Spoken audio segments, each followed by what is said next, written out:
ಮುಖ್ಯಮಂತ್ರಿಗಳ ವಿರುದ್ಧ ಲೋಕಾಯುಕ್ತದಲ್ಲಿ ಪ್ರಕರಣ ದಾಖಲಾಗಿದೆ. ಒಬ್ಬ ರಾಜ್ಯದ ಮುಖ್ಯಮಂತ್ರಿಯ ವಿರುದ್ಧ ಅಧಿಕಾರಿಗಳು ಯಾವ ರೀತಿ ತನಿಖೆಯನ್ನ ಕೈಗೊಳ್ಳಬಹುದು?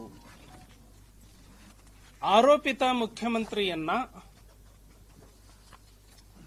ತೀವ್ರವಾದಂತಹ ವಿಚಾರಣೆಗೆ ಒಳಪಡಿಸುವಂತಹ ಧೈರ್ಯ ಪೊಲೀಸ್ ಅಧಿಕಾರಿಗಳಿಗೆ ಇದೆಯಾ? ನಂಬರ್ 1. ನಂಬರ್ 2, ಮಾನ್ಯ ಮುಖ್ಯಮಂತ್ರಿಗಳು ನನ್ನ ವಿರುದ್ಧ ಈ ಪ್ರಕರಣ ಸಿಬಿಐ ಅಥವಾ ಲೋಕಾಯುಕ್ತಕ್ಕೆ ಹೋಗತ್ತೆ ಅನ್ನೋದನ್ನ ಮೊದಲೇ ಗ್ರಹಿಸಿದ್ರು.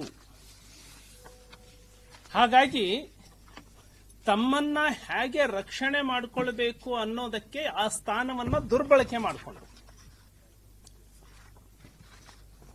ಅವರ ವಿರುದ್ಧ ಲೋಕಾಯುಕ್ತದಲ್ಲಿ 70ಕ್ಕಿಂತ ಹೆಚ್ಚು ಪ್ರಕರಣಗಳು ತನಿಖಾ ಹಂತದಲ್ಲಿ ಇರುವಾಗಲೇ ಲೋಕಾಯುಕ್ತದ ಶಕ್ತಿಯನ್ನ ಕುಂದಿಸುವಂತಹ ಕೆಲಸವನ್ನ ಮುಖ್ಯಮಂತ್ರಿಗಳು ಮಾಡಿದ್ರು.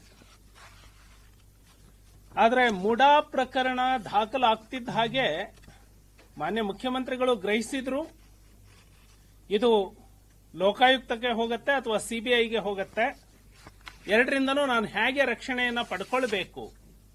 ಹಾಗಾಗಿ ಕ್ಯಾಬಿನೆಟ್ನಲ್ಲಿ ಸಚಿವ ಸಂಪುಟದ ಅನುಮತಿ ಇಲ್ಲದೆ ಸಿಬಿಐ ತನಿಖೆ ಮಾಡಬಾರದು ಅನ್ನುವಂತಹ ಒಂದು ರಕ್ಷಣೆಯನ್ನ ಮಾಡಿಕೊಂಡು ತಮ್ಮ ಭ್ರಷ್ಟಾಚಾರವನ್ನ ಮುಚ್ಚಿಟ್ಟುಕೊಳ್ಳೋ ಪ್ರಯತ್ನವನ್ನ ಮಾಡಿದ್ರು.